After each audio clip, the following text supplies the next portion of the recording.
Hello friends, welcome to my channel how to shade in portrait part 3। तो चलिए दोस्तों शुरू करते हैं। तो पिछली वीडियो में दोस्तों हमने आईज़ एंड हेयर का पार्ट जो है कंप्लीट किया था। तो जैसे कि आप देख पा रहे हैं कि किस तरीके से हमने ये स्ट्रोक्स एंड बाकी सब चीज़ें सीखी थी। तो अब दोस्तों प्रोसीड करते हैं अपना जो आगे नोज़, चिक्स एंड लिप्स वाला पार्ट। तो चलिए शुरू करते हैं।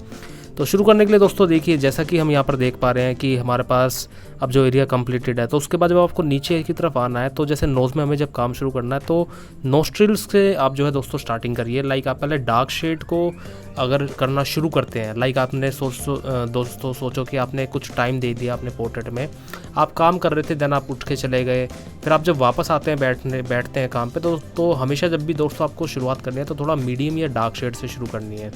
होता क्या है कि जब आप मीडियम और डार्क शेड से दोस्तों काम शुरू करते हैं तो एक कॉन्फिडेंस जो है वो बना रहता है, एंड हाथों का भी जो फ्लो है दोस्तों उसको बैठने में टाइम लगता है। एकदम से जो है दोस्तों हल्का हाथ चला लेना या सॉफ्ट हैंड चलाना काफ़ी ज़्यादा मुश्किल हो जाता है बिगिनर्स के लिए। एंड मेरा दोस्तों देखिए यही रिकमेंडेशन है आप लोगों के लिए, और एक पर्सनल सजेशन भी है कि आप लाइट शेड पे बहुत ज़्यादा जो है दोस्तों फोकस ना करें, फोकस हमेशा मीडियम और डार्क शेड पे करें। और अगर मान लीजिए आपसे नहीं हो पा रही है लाइट शेड, आप कोशिश करते हैं, तो दोस्तों मैं आपको रिकमेंड करूँगा कि आप पेंसिल लाइट ही फिर यूज़ किया करें। लाइक ये जो पूरा फेस है दोस्तों, इसमें तो मैं जो है मोस्टली 10B पेंसिल ही यूज़ करने वाला हूँ। कुछ जगहें रहेंगी जहाँ मैंने HB पेंसिल को यूज़ किया है, वो मैं आपके साथ शेयर करूँगा। बट यहाँ पर जो आप देख सकते हैं कि किस तरीके से अभी तक का जो पूरा काम था दोस्तों वो उसमें 10B पेंसिल से ही दोस्तों हुआ है। और बात ये दोस्तों, जब आपको एक्सपीरियंस हो जाता है फील्ड में, तो आप एक ही पेंसिल के थ्रू जो है सारा पोर्ट्रेट या सारी कंपोजिशन जो है अटैम्प्ट कर लेते हैं। तो यहाँ पर आप देख पा रहे हैं कि अब जो हम जिसमें शेड कर रहे हैं नोज़ में, तो जैसे नोज़ के बाहर की तरफ वाला एरिया जो अगर आप देखें फ़ोटो में भी, तो वो थोड़ा सा ज़्यादा डार्क है। लाइक चिक्स वाला वो थोड़ा हैवी शेड है, वहाँ पे मीडियम शेड है अगर आप ध्यान से देखेंगे। और नोज़ के आउटर में दोस्तों शेड है वो काफ़ी लाइट है। अब ये जैसे हम नोज़ के नीचे की तरफ कर रहे हैं दोस्तों, तो यहाँ देखिए यहाँ पर जो शेडो की वजह से शेड है वो थोड़ा सा ज़्यादा डार्क है कंपेरिजन जो नोज़ के ऊपर की तरफ शेड है। तो नोज़ के नीचे हमेशा दोस्तों वैसे भी शेड आपको थोड़ा सा डार्क हमेशा जो है लेकर के चलना है, क्योंकि नोज़ के नीचे दोस्तों हमेशा देखिए दोस्तों शेडो हमेशा बनेगी। लाइटिंग इफेक्ट कहीं से भी आए, नोज़ एक ऐसा पार्ट है जो आपके ओवरऑल फेस में दोस्तों थोड़ा सा बाहर की तरफ जो है निकला हुआ है, तो उसकी वजह से फ़र्क क्या पड़ता है कि चेहरे पर लाइट कहीं भी आए किसी भी डायरेक्शन से, तो नोज़ के नीचे हमेशा परछाई दोस्तों बनी रहती है। तो अभी जैसे नोज़ के ऊपर आप एरिया देखेंगे दोस्तों, आप फोटो में भी अगर देख पा रहे होंगे ध्यान से, तो आप ये देख पा रहे होंगे कि एक वाइट लाइन कह लीजिए या वाइट या बहुत ज़्यादा लाइट शेड कह लीजिए, और एक जो डायरेक्शन में शेड हो रखा है उसको हमें जो है यहाँ पर अब फॉलो करना है कि अब जो नोज़ के बाहर की तरफ वाला एरिया है उसको हम यहाँ पर कवर करते हुए चलेंगे। तो धीरे धीरे दोस्तों हम जो अपना काम इसी तरीके से, पेंसिल को मैंने थोड़ा सा पीछे पकड़ लिया है पीछे से, एंड हाथों को दोस्तों बहुत ज़्यादा सॉफ्टली देखिए। अभी जो मेरा करंटली दिमाग में चल रहा है या अभी मैं जो शेड करते टाइम सोच रहा हूँ वो ये है कि बस मेरा फोकस मेरे पेंसिल को लाइट चलाने पे है। ये देख सकते हैं आप कि मैंने पेंसिल को कितना पीछे से दोस्तों पकड़ा हुआ है, एंड बस फिंगर्स में उसको फंसा करके और बढ़िया तरीके से जो है एक ही डायरेक्शन में बस आप अपना शेड करते रहिए। और वैसे दोस्तों देखिए प्रैक्टिस काफ़ी ज़्यादा लगती है कि आप डार्क शेड से लाइट शेड निकालते हैं, मेहनत काफ़ी लगेगी। बट अगर आपसे पॉसिबल नहीं हो पा रहा है तो मैं आप लोगों को रिकमेंड करूँगा कि आप HB पेंसिल या फिर उससे ज़्यादा लाइट पेंसिल यूज़ कर लें जिसमें कि आप कंफर्टेबल हों। तो ये देखिए इस तरीके से हमने यहाँ पर शेड किया है। अब थोड़ा सा जो साइड वाला एरिया, आप जैसे ये आप एरिया देखें, तो ये जो हमारा बिंदी के पास वाला एरिया है वो फोटो में भी दोस्तों नज़र आ रहा होगा आपको, बिंदी वाइट हाईलाइट हो रही है, तो यानी कि उसके आसपास का जो शेड है वो मीडियम है। तो उस मीडियम शेड को दोस्तों अब यहाँ पर करना शुरू करते हैं स्टेप बाय स्टेप आराम से शेड्स इस तरीके से। और जैसा कि दोस्तों मैं आपसे कह भी रहा था कि जब एक आर्टिस्ट दोस्तों काम करना शुरू करता है किसी भी फ़ोटो को देख के या फिर किसी भी चीज़ को जब वो देख करके बनाता है या अब इवन अपनी इमेजिनेशन से बनाता है, तो इमेजिनेशन तो दोस्तों एक पार्ट अलग हो गया, उसमें हर चीज़ इमेजिनेशन से ही जो है रिलेटेड होगी। बट करंटली जैसे अब मैं काम कर रहा हूँ इस दीपिका पादुकोण की फ़ोटो के थ्रू, तो इसमें भी कुछ चीज़ ऐसी होंगी कि कोई शेड मुझे लगेगा कि नहीं यार मुझे यहाँ पर ये कंट्रास्ट थोड़ा सा हाई कर देना चाहिए, या हो जाता है, तो उससे दोस्तों आपकी ना जो ड्राइंग बनती है वो यूनिक ही बनती है। क्योंकि हर आर्ट फील्ड में दोस्तों हर आर्टिस्ट का जो हाथ है वो डिफरेंट तरीके से काम करता है, उसकी सोच डार्क शेड पे फोकस करती है, लाइट शेड पे फोकस करती है, या फिर मीडियम शेड पे फोकस करती है, ये सब उसके ऊपर डिपेंड करता है सालों साल जब वो काम करते हैं। तो अब जैसे हमने ये दोस्तों HB अब जो है पेंसिल इस्तेमाल करनी शुरू करी है 10B पेंसिल की शेड के ऊपर। अब इसका फ़ायदा क्या है दोस्तों, देखिए फ़ायदा ये है कि अब अगर मुझे शेड थोड़ा सा और बढ़ाना है बट मैं 10B से नहीं बढ़ा सकता, तो मैंने इसलिए दोस्तों HB पेंसिल का इस्तेमाल किया है। ये देखिए वो हल्का सा शेड बढ़ाने के लिए। अब उससे क्या है कि मुझे ज़्यादा टेंशन नहीं होगी काम करते वक्त, वो इसलिए क्योंकि HB पेंसिल का शेड 10B पेंसिल के कंपेरिजन में दोस्तों काफ़ी ज़्यादा लाइट है।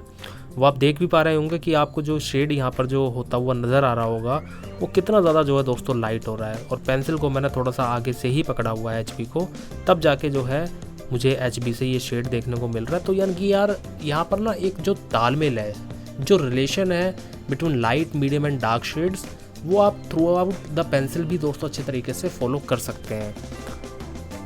सो आप से अगर डार्क पेंसिल से हैंडल नहीं हो पा रहा है पोर्ट्रेट या कोई भी composition, so you can use light pencil, light shade pencil. So यहाँ पर देखिए इस तरीके से दोस्तों हमने जो है हल्का हल्का शेड कर दिया है माथे की तरफ भी। एंड बस कोशिश यही है दोस्तों कि पोर्ट्रेट जो है बढ़िया से बढ़िया जो है बने, एंड आप लोगों को हर एक स्टेप जो है अच्छे तरीके से समझ में आए, जिससे कि आप लोग भी बिना किसी हेजिटेशन के साथ घर बैठ के आराम से पोर्ट्रेट को कंप्लीट कर पाए। तो ये देखिए किस तरीके से दोस्तों हमने जो है स्लांटिंग डायरेक्शन में यहाँ पर शेड किया है और अभी भी कर रहे हैं।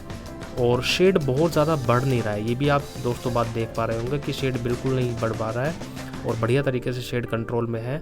अब इसके बाद धीरे धीरे हमें जो स्टेप करना है, तो ये देखिए उसको हम करना शुरू कर देते हैं। तो राइट साइड से या लेफ़्ट साइड से शुरू करें, ये चीज़ भी दोस्तों देखिए एक समझने वाली है। लाइक जैसे कि अब मेरा इसमें जो दिमाग चल रहा है वो ये चल रहा है कि भाई पहले अगर आप मान लीजिए लेफ़्ट साइड की चीज़ें बना लें तो कोई दिक्कत वाली बात नहीं है, जिग जैग मोशन अपना बस जो है मेंटेन करते हुए चलें, या राइट साइड वाला पहले कर लें। अगर आप लेफ्टी हैं तो राइट साइड वाला कर लीजिए, राइटी हैं तो लेफ़्ट साइड वाला कर लीजिए। क्योंकि होता क्या है कि एक राइटी जो अगर आप राइट हैंडर हैं, राइट हैंड को ज़्यादा यूज़ करते हैं, तो आप हमेशा जब भी एक हॉरिजॉन्टल लाइन बनाएंगे ना, तो आप कभी भी राइट टू लेफ़्ट नहीं बनाएंगे दोस्तों, आप हमेशा लेफ़्ट टू राइट बनाएंगे। ये एक साइकोलॉजिकल फैक्ट भी है, चाहे आप करके देख लीजिएगा। अब ये देखिए ये जो एरिया यहाँ पर अपना छूटा हुआ है, ये शेड्स हैं, फ़ोन में आप देख पा रहे होंगे दोस्तों आई होप अच्छे तरीके से। तो उन्हीं शेड्स को अब मैं जो है यहाँ फोकस करने की कोशिश कर रहा हूँ। तो वही चीज़ दोस्तों मैं आपको समझा रहा था कि अगर आप राइट हैंडर हैं तो आप हमेशा लेफ़्ट साइड के एरिया पहले कंप्लीट करते हैं जिग जैग मोशन के हिसाब से। तो बस उसी चीज़ को यहाँ ध्यान में रखते हुए मैं यार दोस्तों नोज़ के पास की जो शेड है, मुझे लगा कि थोड़ा सा मुझे और इसको बढ़ाना चाहिए, तो मैंने इसको बढ़ा दिया है। एंड अब धीरे धीरे जो इसके आसपास का एरिया रहेगा उसको भी हम इसी तरीके से कंप्लीट करेंगे। तो आप यहाँ पर एक चीज़ दोस्तों और नोट कर रहे होंगे कि अभी तक हमने कोई भी ब्लेंडिंग टूल इसमें यूज़ नहीं किया है, और ना ही दोस्तों मैं इस पूरे पोर्ट्रेट में जो है कोई ब्लेंडिंग टूल यूज़ करने भी वाला हूँ, क्योंकि मैं दोस्तों थ्रू आउट द शेड आपको समझाना चाहता हूँ कि आप जो है किस तरीके से शेड करके अपने पोर्ट्रेट को बढ़िया से बढ़िया जो है बना सकते हैं। अब देखिए हालांकि यहाँ पर जब मैं शेड कर रहा हूँ तो आई होप आपको दोस्तों ये चीज़ समझ में भी आ रही होगी कि काफ़ी ज़्यादा टाइम आपको अपनी फील्ड में जो है इन्वेस्ट करना पड़ता है ताकि आपकी शेड काफ़ी सॉफ्ट एंड स्मूथ आए। तो उसी बात के ऊपर दोस्तों हम बात कर रहे हैं कि आप बस शेडिंग करने के ऊपर फोकस रखें। शेडिंग स्टार्टिंग में दोस्तों देखिए गंदी तो आती है, गंदी इन द सेंस कि मैंने अपने दोस्तों पुराने आर्ट वर्क भी आप लोगों के साथ इसलिए शेयर किए ताकि आप लोग कभी भी जब मेरा कोई आर्ट वर्क देखें तो आप ये ना सोचिए यार ये ऐसा होता कैसे है। एक्चुअली कोई मैजिकल ट्रिक नहीं है दोस्तों, सब चीज़ें बेस्ड है आपके कंसिस्टेंसी के ऊपर। Consistency is only the key, क्योंकि आप जब भी काम करेंगे आपका एक्सपीरियंस दोस्तों बढ़ता है। कंटिन्यू जब आप डेली वर्कआउट करते हैं मंडे टू सैटरडे और संडे रेस्ट करके फिर दोबारा मंडे टू सैटरडे जब आप वर्कआउट करने जाते हैं या कोई भी अपना काम करते हैं, तो आपकी बॉडी को उस चीज़ का जो है एक लाइक हैबिट हो जाती है और आपके दिमाग में भी वो चीज़ सेट हो जाती है कि मुझे काम किस तरीके से करना है। वही चीज़ दोस्तों आपके हाथों के साथ है, आपके हाथों में एक रिदम अपना आप बैठ चुका होता है जो कि कंटिन्यूसली काम करते करते हमेशा आता है। ऐसा नहीं है कि आप आज जो काम कर रहे हैं और 3-4 महीने बाद वो टेक्निक छोड़ देने के बाद आप फिर से जब उसको करेंगे तो सेम एज इट इज़ कर पाएंगे, ऐसा कभी नहीं होता है दोस्तों। तो बड़े बड़े आर्टिस्ट भी दोस्तों ये बात कहते हैं कि अगर आपको अपनी फील्ड में कामयाब होना है तो आपको डेली काम करना होगा, क्योंकि डेली काम करने से ना दोस्तों दिमाग भी आपका नॉरिश होता है, मतलब बहुत बढ़िया तरीके से काम करता है। नए नए आइडियाज़ दिमाग में आने लगते हैं, सोच बदलने लगती है। जो काम आप पिछले कई सालों से करते आ रहे हैं उसमें चेंजेस करने का मन करता है, तो वो तभी आता है दोस्तों जब आप डेली काम करते हैं। तो रिकमेंडेशन दोस्तों मैं आपको यही दूंगा कि अगर आप फील्ड में सच में कामयाब होना चाहते हैं आप भी, और फील्ड में आने के लिए सोच रहे हैं, तो ज़रूर दोस्तों आपको डेली काम करना चाहिए, ताकि आप लोग जो है डिफरेंट टाइप्स ऑफ आइडियाज़ पे भी काम कर पाएँ। और मेरे भी दिमाग में दोस्तों बहुत सारे आइडियाज़ हैं फील्ड में, क्योंकि मुझे भी दोस्तों काफ़ी ज़्यादा टाइम हो गया है, 10 से 12 साल दोस्तों मैंने भी अपने फील्ड में इन्वेस्ट किए हैं अभी। तो उससे क्या है कि बहुत सारे थॉट्स प्रोसेस भी मेरे दिमाग में है कि आप अपने एक काम को किस तरीके से यूनिक कर सकते हैं, आर्टिस्ट तरीके से काम किस तरीके से किया जाता है, क्या चीज़ें आपको हमेशा ध्यान रखनी चाहिए।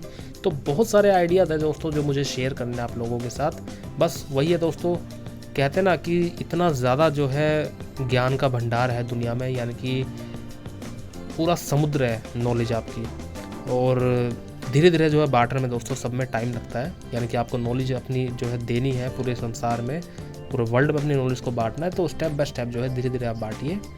एकदम से भी दे देना वो बिल्कुल फिर वरना गलत हो जाता है। तो इसलिए वही चीज़ दोस्तों मैं आप लोगों के साथ कर रहा हूँ कि मैं हर दिन जो है यही कोशिश करता हूँ कि मैं आप लोगों के साथ बढ़िया तरीके से अपनी नॉलेज को शेयर कर पाऊँ।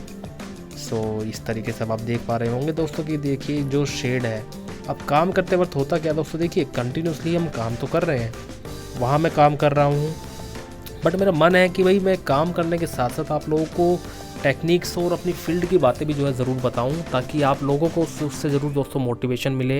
एंड आई होप दोस्तों, देखिए बातें सुनने से, अपने से बड़ों की बातें सुनने में बड़ा मज़ा भी आता है, क्योंकि बहुत सारे उसमें जो है चीज़ें सीखने वाली होती हैं, कुछ चीज़ें इंटरेस्टिंग होती हैं। तो एक बार दोस्तों मैं आप लोगों के साथ शेयर भी करूँगा सामने आकर के कुछ बातें, क्योंकि मेरा मन बहुत करता है दोस्तों आप लोगों से फील्ड को लेके बात करने का, मोटिवेट रखने का आप लोगों को। और अगर आप आफ्टर 12th जो है फील्ड में आने के लिए तैयारी कर रहे हैं, तो बहुत ज़्यादा अच्छे तरीके से अपने दिमाग को दोस्तों बढ़िया तरीके से फ्रेश कीजिए, और बस डेली दोस्तों काम करने पे ध्यान दीजिए। तो अब लिप्स पे दोस्तों हमारा जो एरिया है वो आ चुका है, तो धीरे धीरे अब जो है लिप्स में भी हम शेड करेंगे। तो लिप्स में अब देखिए ओवरऑल क्या है कि जब आपको कुछ भी समझना है ना कि कितना डार्क शेड है, कितना लाइट शेड है, तो हमेशा पूरे शेड को एक जैसा कर दीजिए, और एक जैसा शेड कर देने के बाद उसके अंदर धीरे धीरे से जो है शेड्स मिक्स करना शुरू करें। क्योंकि होता क्या है दोस्तों कई बार कि देखिए ये बात फैक्ट है, कन्फ्यूज़न आती होगी पक्का आपके दिमाग में कि शेड नहीं हो रहा है यार, समझ नहीं आ रहा करना क्या है, एकदम से कैसे मर्ज करूं। उसका सोल्यूशन दोस्तों यही है कि फ्लैट शेड्स करना है। मतलब हो सकता है मेरी बातों से भी आपको शायद समझ में ना आए, तो मुझे ये चीज़ आपके सामने दोस्तों करके जो है दिखानी होगी। तो मैं अपकमिंग वीडियोज़ में दोस्तों कोशिश करूँगा कि ये जो एक मर्जिंग वाली जो प्रॉब्लम है कि कैसे शेड को स्मूथली मर्ज किया जाता है, वो चीज़ आप लोगों के साथ शेयर करूँ। सो यहाँ पर आप देख पा रहे हैं कि किस तरीके से दोस्तों हम अपने लिप्स में जो है शेड कर रहे हैं। एंड कैरेक्टर के बारे में दोस्तों ज़रूर बताइएगा कि ओवरऑल ये जो टेक्निक है, यानी कि हमने इसमें पूरे पोर्ट्रेट में जो है सिर्फ शेड किया है, तो ये शेडिंग पोर्ट्रेट जो है टेक्निक आपको ओवरऑल कैसी लगी, एंड कितना मज़ा जो है तो आपको जो है आ रहा है ये पोर्ट्रेट देखने में। क्योंकि जितना ज़्यादा आप प्यार देंगे दोस्तों मुझे, मेरी फिर से वही बात है दोस्तों, मोटिवेशन मुझे उतना ज़्यादा मिलेगा, क्योंकि आप लोगों के कमेंट ही मुझे मोटिवेट करते हैं और ज़्यादा बढ़िया काम करने के लिए, और आपके लिए बढ़िया से बढ़िया कंटेंट लाने के लिए।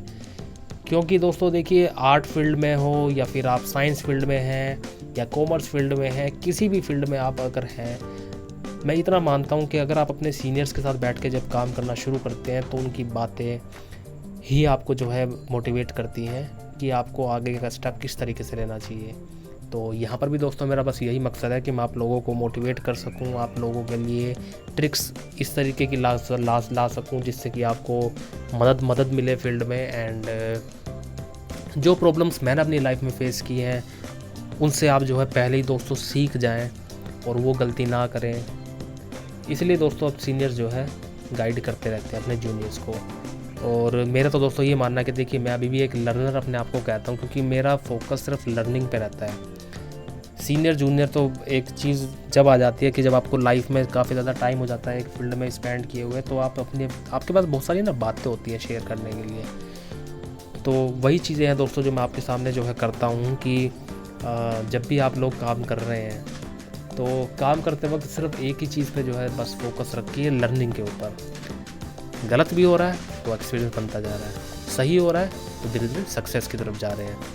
तो उसी चीज़ पे बस ध्यान रखिए और बस काम जो है फील्ड में बढ़िया तरीके से करते रहिए। तो ये देखिए किस तरीके से हम जो है दोस्तों यहाँ पर शेडिंग कर रहे हैं, और पेंसिल को जो पकड़ने का जो टेक्निक है, प्लस जब पेंसिल चल रही है तो बड़ा सॉफ्टली दोस्तों मैं काम कर रहा हूँ यहाँ पर। अभी मैं आपको बता दूँ सच, बिल्कुल अगर मैं बताऊँ तो कि बिल्कुल हल्के हाथों से जो है दोस्तों मैं शेड कर रहा हूँ। जहाँ मीडियम शेड होती है वहाँ थोड़ा सा मुझे बस हल्का सा प्रेशर जो है डालना पड़ता है, बाकी अदरवाइज़ जो काम होता है वो बढ़िया तरीके से सॉफ्ट शेड के अकॉर्डिंग ही होता है। ये देखिए। सो लिप्स की दोस्तों इस तरीके से जो शेडिंग है उसको हम बस मेन जगहों पर जो हमें डार्क शेड्स एंड लिप्स के बीच में जो जैसे हर लोगों के दोस्तों, हर इंसान के लिप्स में जो है लाइनिंग्स होती हैं कुछ बढ़िया तरीके से, तो उन लाइनिंग्स को भी आप जो है अपने स्केचिंग जब आप करते हैं, लाइक ऐसे नॉर्मल शेड में आप जब कोई पोर्ट्रेट बना रहे हैं तो उसमें भी वो चीज़ डाल सकते हैं। उससे जो है एक बढ़िया इफेक्ट ही जो है देखने को मिलता है। तो इस तरीके से आप जो है इसमें दोस्तों ये जो है लाइनिंग जो है डाल दीजिए, तो जो एक बढ़िया गेटअप है वो और ज़्यादा निखर जाता है आपके पोर्ट्रेट में। तो इस तरीके से दोस्तों इसमें जो है काम हम करते रहेंगे। एंड जो हमारी शेड अब जैसे स्किन पे हमें करनी है, तो उस स्किन पे जो है काम करने के लिए इस तरीके से हम दोस्तों पहले जो है लाइट शेड को जो है पूरा अटैम्प्ट करेंगे, एंड लाइट शेड के बाद उसमें धीरे धीरे जो है ट्रांजिशंस लाने शुरू करेंगे।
try to stay strong and fake a smile until I look away.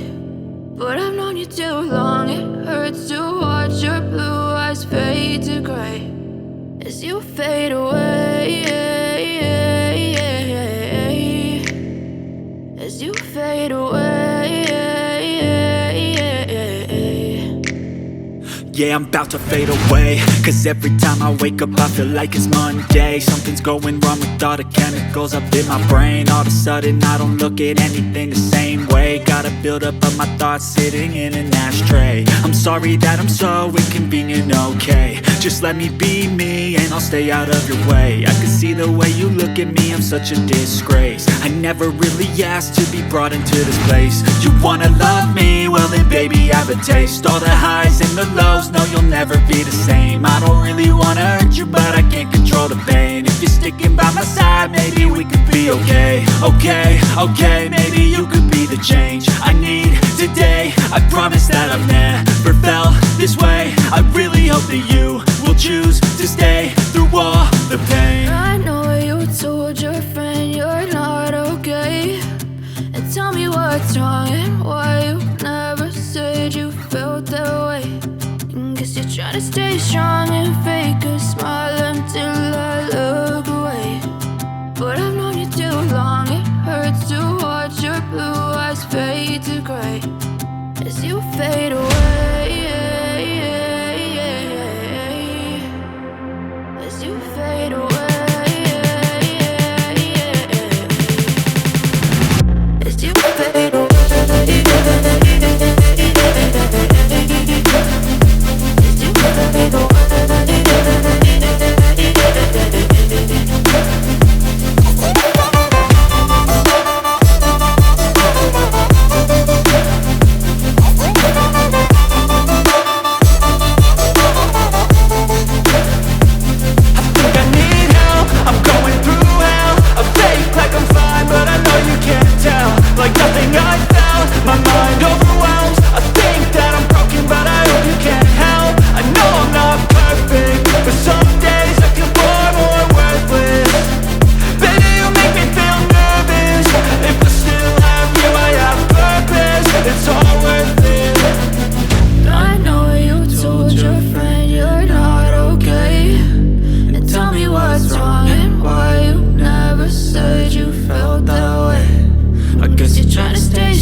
Try to stay strong and fake a smile until I look away. But I've known you too long, it hurts to watch your blue eyes fade to gray.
वो चीज़ आपको यहाँ दोस्तों अच्छी तरीके से नज़र आ रही होगी कि चिक्स पे कौन सा पार्ट हमने जो है लाइट छोड़ा है, ताकि उस एरिया को लाइट छोड़ने के बाद अगर हम उसके आसपास वाला एरिया को ज़्यादा शेड करेंगे तो वो उठ करके जो है नज़र आएगा।